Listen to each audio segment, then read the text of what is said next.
கஞ்சி கஞ்சி பழைய துவையல் கஞ்சி துவையல் ஊறுகாய் ஊறுகாய் அப்புறம் வந்து மீன் குழம்பா நேற்று உள்ளது கஞ்சி அப்புறம் நேற்று வச்ச மீன் குழம்பு பட்டை ஊறுகாய் துவையல் அப்புறம் துவையல் முருகன் வந்து டீ கடை நடத்துகிறாங்க எங்கள் ஊரில் டீ கடை முடிச்சுட்டு இப்போ காலை சாப்பாடு 11 மணிக்கு என்னண்ணே 12 மணி ஆச்சு 12 மணி தான் காலை சாப்பாடு ஆனால் நல்லா டெய்லியுமே கஞ்சி தான்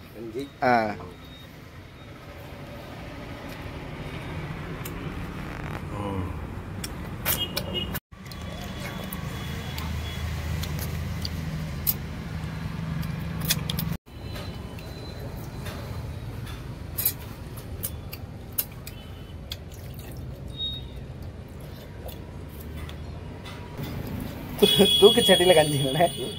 தூக்குச்சட்டியிலே கொண்டு வந்துடுறது